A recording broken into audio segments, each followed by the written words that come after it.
सम्राट चौधरी ने नीतीश कुमार पर, बिहार के मुख्यमंत्री नीतीश कुमार पर बड़ा हमला बोला है। महागठबंधन सरकार में जंगल राज है, ये कहा है। बिहार में अपराध चरम पर हैं और सीएम नीतीश लगातार भ्रमण पर निकले हुए हैं, ये बड़ी बात कही गई है। जिस तरह से अपराध की घटनाएं आ रही हैं उसको लेकर ये बयान दिया है सम्राट चौधरी ने, सुनिए। बिहार बर्बाद हो रहा है।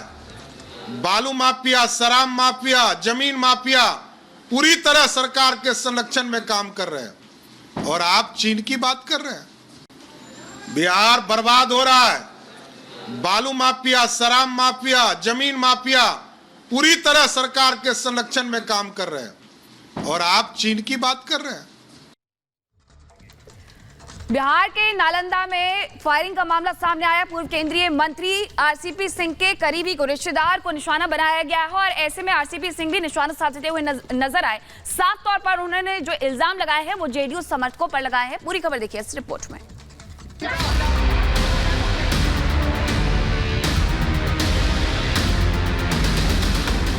बिहार की कानून व्यवस्था एक बार फिर सवालों के घेरे में आ गई है। दरअसल बिहार के नालंदा में फायरिंग का मामला सामने आया है, जहां हमलावरों ने पूर्व केंद्रीय मंत्री आरसीपी सिंह के करीबी रिश्तेदार को अपना निशाना बनाया है।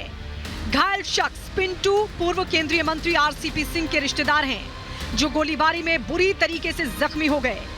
पिंटू उर्फ प्रगति कुमार को गोली लगने की सूचना प्राप्त हुई है, जिसके तत्काल थाना द्वारा एक टीम को हॉस्पिटल के लिए प्रस्थान किया गया है तथा दूसरी टीम वहां कैंप कर रही है धरहरा गांव में, तथा जिन अभियुक्तों का नाम का अभी पता चला उनके विरुद्ध छापेमारी की जाए। वहीं घायल शख्स पिंटू ने पूरे मसले पर कहा है कि धरहरा में स्थित उसके घर पर 3 से 4 लोग उससे मिलने के लिए आए थे। जब पिंटू उनसे मिलने पहुंचा तो उनमें से एक शख्स ने उसे धमकाया और जान से मारने की बात भी कही। मामला शांत ही होता, इससे पहले पिंटू पर बदमाशों ने फायरिंग कर डाली। 3-4 आदमी आओ था, सबे हाथ में ले ले था।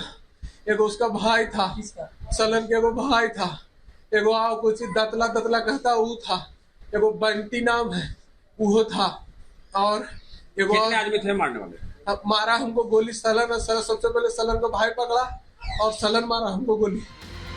वहीं पूर्व केंद्रीय मंत्री आरसीपी सिंह ने इस वारदात के लिए जेडीयू समर्थकों को जिम्मेदार ठहराया है। उन्होंने कहा कि घटना को अंजाम देने वाले जेडीयू से जुड़े हुए हैं।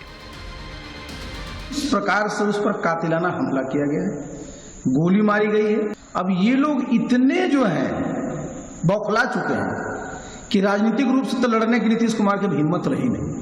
तब क्या है, मेरे रिश्तेदारों को गोली मार रहे हैं। बिहार में बिल्कुल गुंडा राज कर दिए हैं। नालंदा में गोलीबारी की घटना को लेकर बिहार बीजेपी अध्यक्ष सम्राट चौधरी ने भी नीतीश सरकार को घेरा है और ट्वीट करते हुए चाचा भतीजे की सरकार पर प्रदेश में गुंडा राज स्थापित करने का आरोप लगाया है। Bureau report, Republic Bharat. तो बिहार में इस समय सियासी घमासान मचा हुआ है। बिहार में जंगल राज का नया दौर है और यह आरोप लगा रही है बीजेपी, क्योंकि जब से नया गठबंधन बना, यानी नीतीश कुमार आरजेडी के साथ गए हैं, हाल के दिनों में वारदात बहुत ज्यादा बढ़ गई है। पिछले दिनों हत्या और डकैती के साथ साथ हमने देखा रेस्टोरेंट में कैसे गोलीबारी हुई। और सलोनी ये एक जगह की घटना नहीं है, अलग अलग जिलों से ऐसी ही तस्वीर सामने आ रही थी। इसी को लेकर बीजेपी अब नीतीश कुमार को निशाने पर ले रही है। बिल्कुल, जो ताजा मामला सामने आया नालंदा में फायरिंग का, उसको लेकर सवाल पूछे जा रहे हैं कि आए दिन इस तरह की जो आपराधिक घटनाएं बढ़ रही हैं उसकी जिम्मेदारी कौन लेगा, और सीएम को जब इस पर विचार करना चाहिए, लॉ एंड ऑर्डर को लेकर कुछ फैसले लेने चाहिए, उस दौरान सियासी भ्रमण कर रहे हैं। यह आरोप भी भारतीय जनता पार्टी लगा रही। मीनाक्षी, बिल्कुल, सियासी भ्रमण को लेकर के लगातार निशाना साधा जा रहा है कि एक तरफ आपने बिहार को किस तरीके से बर्बाद कर दिया, दूसरी तरफ आप सियासी भ्रमण में लगे हुए हैं। ऐसे लगातार उन पर सवाल उठते रहते हैं, क्योंकि बिहार में कोई ये पहली घटना नहीं है। इसके पहले हमने देखा कि जो शिक्षक अभ्यर्थी थे उन पर किस तरीके से लाठियां बरसाई जाती हैं, जब लोग बिजली मांगने जाते हैं तो उन पर किस तरीके से गोलीबारी की जाती है, पुलिस के द्वारा फायरिंग की जाती है। ये तमाम ऐसी घटनाएं हैं जो कि सवालिया निशान खड़े करती हैं सरकार पर कि आखिरकार बिहार में किस तरीके का राज चल रहा है, जंगल राज चल रहा है। लगातार ये बात का जिक्र भी होता है, जिसके लिए कभी नीतीश कुमार ये कहते हुए नजर आते थे कि हमने लालू यादव के जंगल राज को समाप्त कर दिया, लेकिन तस्वीरें जेडीयू और आरजेडी के शासनकाल में एक बार फिर से वही दिखने लगी है। इस बीच एक और बड़ी खबर आपको बताते हैं, जहां